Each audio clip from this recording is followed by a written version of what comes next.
Le Grand Matin Sud Radio. Il parle sur les réseaux sociaux et maintenant sur Sud Radio. Et nous sommes avec Abdoulaye Kanté, notre influenceur du jour, Abdoulaye K3 sur Twitter, qui est policier. Bonjour. Oui, bonjour à vous. Bonjour. Vous voulez revenir alors sur la dette de l'État vis-à-vis des policiers. De quoi voulez-vous précisément parler, Abdoulaye ?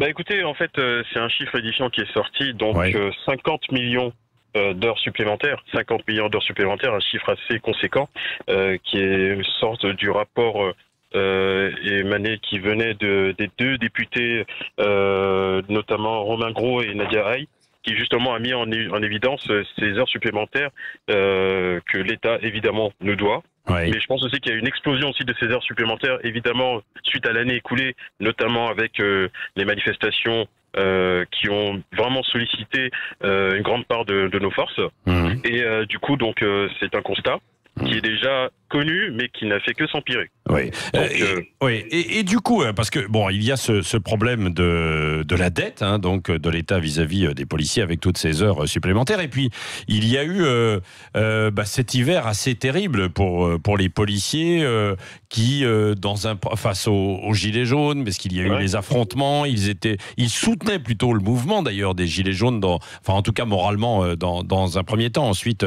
ça s'est pas très bien terminé, ça n'a pas très bien évolué évidemment parce qu'il y a eu aussi des radicaux avec des black blocs, etc. Et aujourd'hui, quel est l'état d'esprit en fait des policiers en ce mois de juin ? Écoutez, l'état d'esprit, il est comme d'habitude, c'est que malgré la difficulté que nous connaissions au quotidien, le boulot il est fait quand même, néanmoins, mais avec une certaine aussi forme de résignation. C'est que du coup, on sait que nous sommes dans une situation, je dirais peut-être critique, où se dire que il y a l'État qui nous doit évidemment des heures supplémentaires, mais comment les faire payer, comment les prendre. Donc du coup, c'est toute cette difficulté-là. Je sais qu'il y a évidemment des réflexions qui ont été mises en place, notamment avec peut-être un recrutement à l'horizon 2022 de 3 à 4 000 fonctionnaires, et aussi une refonte aussi du cycle de travail, parce que évidemment tous les fonctionnaires n'avaient pas tout leur week-end. Donc ça dépend des commissariats. Mais bon, je pense qu'il y a une réflexion là-dessus. Oui, absolument. Merci Abdoulaye Kanté d'avoir été avec nous, et vous pouvez échanger donc sur le réseau Twitter avec vous, et puis venir aussi sur les réseaux sociaux du côté de Sud Radio. Allez, restez avec nous, on fera un point sur les